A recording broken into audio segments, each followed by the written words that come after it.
Now as they reached the top of Acropolis, Socrates found a block of rough-hewn marble to sit on. He liked being reminded of his old profession. "It doesn't matter if you march off and die in battle," he said. Alcibiades could have protested that it mattered to him, but he didn't. He was gloomy enough to seize any consolation. Socrates went on. "War doesn't simply break out today or tomorrow. Being divided, humans are constantly at war inside. Even the most contented and calm-looking are pretending, or else they are deluding themselves. Fear and anger, hopelessness and despair are the enemies in the mind. What is to be done? This war inside is a sickness. The cure is obvious even though a few seek it.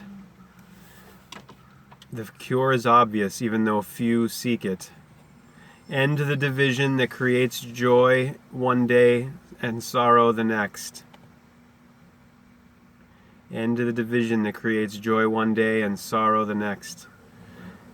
It was a tactic to calm Alcibiades down. It worked. He fell into a musing mood. "Maybe we were created to be at war," he said. "Death is my fate. If you can't live with dying, you are not really living." Like many people who ask for comfort, he argued to defend his own misery. Socrates replied, "You are saying that you cannot cure yourself any more than a man who has passed out with fever can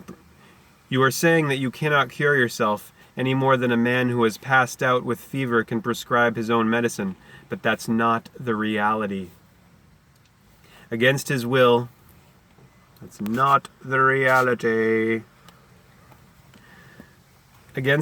Alcibiades heard bones crunch. The sickening sound when a sword penetrates the enemy's chest. "Don't tell me that suffering isn't real. You can trick me with words, but not about that." Socrates shook his head. "Reality doesn't trick anyone. Illusion does nothing else." He paused.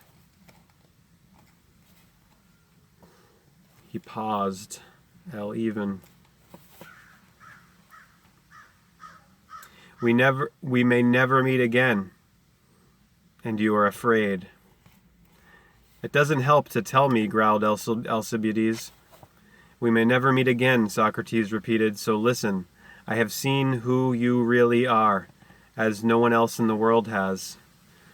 Who you really are is shy, like a maiden afraid to leave her father's house. I can't show her to you directly. She can only be glimpsed with a sideward glance. Unless you are fortunate, she will evade you your entire life." He regarded his young friend. "I will never lose you, even if you lose yourself. You plaster a layer of pleasure over your pain, the same way a lazy builder thinly covers a wall to hide that it's cracked and ready to fall down." Alcibiades moaned. "Stop! Just this once." He turned to go. "Now of all moments," he murmured resentfully. The sophists weren't entirely wrong about how Socrates' students had become infected. Socrates rose from the marble block with a shrug.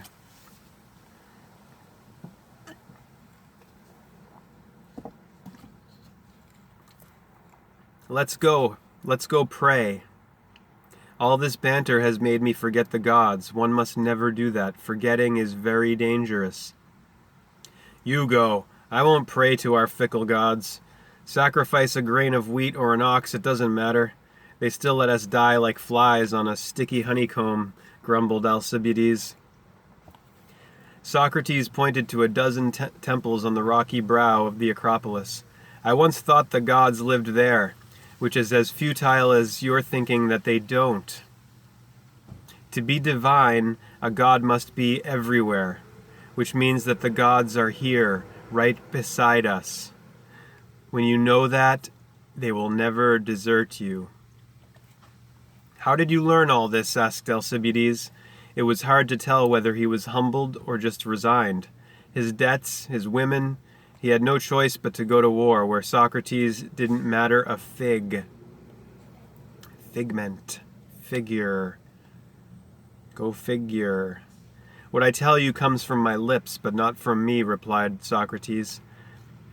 What I tell you comes from my lips, but not from me, replied Socrates. Ellipse. Eclipse. Apocalypse. Apollo eclipse. I say what my demon would have me say. Daemon. My demon, which means my spirit, my daemon, my deity of the moon. This was Socrates' name for his inner voice. So you are possessed, said Alcibiades wryly. Yes, like the madwoman who misled me. They didn't linger long. He's talking about the madwoman who misled him, his teacher, Diotima. They didn't linger long on the holy mount. Alcibiades embraced his teacher and whispered in his ear, "Don't hate me. You've shown me the image of wisdom. I would rather die than forget it." They both knew he only half meant it. Alcibiades galloped down the hill, not looking back at Socrates or the Acropolis. A soldier knows what to do the night before he sails. Debauchery can be as good as philosophy. Love of wisdom. Philo is love, Sophie is wisdom. Sophia. Not everyone is blessed to be ugly and a nobody. Much evil news would follow, but Socrates ignored it. As tenderly as he loved Alcibiades, he loved the mystery more. He continued to try and outwit ignorance with words. It was the only way to give a glimpse in a fleeting second of the divine. Everyone knows how Athens repaid Socrates. He was tried on a charge of promoting false gods and corrupting the city's youth. 500 jurors sat for the trial, and the verdict was guilty by 4 or 5 votes. After his sentence was handed down, the condemned man sat up all night with a cup of hemlock by his side, chatting cheerfully with his friends, even though death was at his elbow. They wept. They begged him to escape. A boat was ready for him in the harbor. But Socrates was completely indifferent. It was as if he wasn't going to die or never could. Once he drank the poison cup, he was ready to solve the last riddle. What about glamorous Alcibiades? The peculiar thing about omens is that they never do any good, but they never wear off either. Alcibiades threw himself into everything. He spoke at the assembly, and listeners compared his silver tongue to that of Pericles. He led military expeditions and killed more Spartans, and when an expedition to Sicily turned into a fiasco, he took a ship by dead of night and joined the Spartans.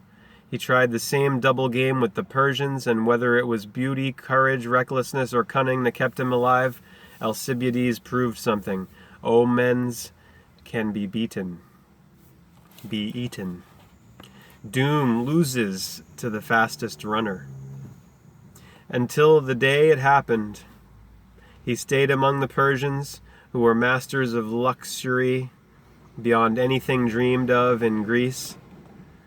One afternoon, Alcibiades strolled out of his house to walk off a hangover, even with his temples throbbing. He could hardly remember the air smelling sweeter. He closed his eyes to inhale more deeply and thus missed his attackers. They sprang on him with knives, and 5 minutes later he was a corpse from which flowed a surprising amount of blood. The dry ground thirstily drank it up. When his body was returned to Athens for burial, the widow of Alcibiades followed it in long veils with her face to the ground, hardly able to see her feet for the tears in her eyes, while half of Athens rejoiced that he was gone. Now we will read Revealing the Vision from the section in God by Deepak Chopra on Soc-Ra-Tes. Ancient Greece. We still have a little less than 5 minutes till the 15-minute mark, the 5-10-minute mark. Revealing the Vision, revealing, Eve Elling. Revealing.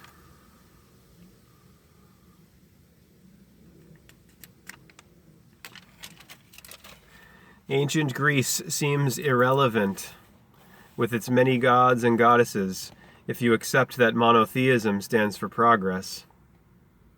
Socrates lived at least 500 years after the book of Job was written. From a Judeo-Christian perspective, anything he has to say reveals much about philosophy, but almost nothing about religion. But no one could be more relevant than Socrates if you change the lens. If God is about our own awareness, then know thyself has huge religious implications. In Athens, during the life of Socrates, despotism was a constant threat, and since despots tend to be reactionaries, religion was used to keep people in line. Obedience, superstition, and fear are powerful political tools. In that regard, we are the children of Socrates, but also of his enemies. This sounds impossible, since it's like sympathizing with the executioner and his victim. But consider what each side stood for. When they condemned Socrates to death, the reactionary forces in Athens wanted to defend the gods and keep young people from being corrupted. In this case, corruption is a code word for having opinions that challenge the status quo. Socrates stood for the opposite, questioning all received opinions and authority, hence the label that most people remember when they think about Socrates, a gadfly. Godfly. What remains so astonishing about the trial of Socrates nearly 2,500 years later is that anyone cared. When was the last time a philosopher endangered the public welfare, or when the definition of truth was a matter of life and death? Reading the dialogue set down by Plato, in which Socrates is always the best, wisest thinker and the most fascinating character, nobody sits on the sidelines. Nobody sits on the sidelines. Soldiers, gadabouts, solid citizens, professional philosophers, and privileged youth all have their say about truth. A special case is the charismatic but treacherous Alcibiades. We'll get to him later. It doesn't matter whether Socrates spoke of God or the gods. He was interested in the divine. Why? Because he believed that creation had a divine origin, and therefore so did humans. But there was a journey to take before a person could experience this truth personally. If you think of Socrates as only the brave martyr who drank a cup of hemlock, you are missing the big questions we cannot escape. Who am I? What is the purpose of life? Is there supreme truth? To these questions, Socrates gave answers that mystify people then and now, because know thyself is shortchanged, turning into mild advice from a psychologist rather than a life and death command to transform ourselves. Socrates didn't mean know that you have a hot temper, like to eat too much, or want to get ahead in the world.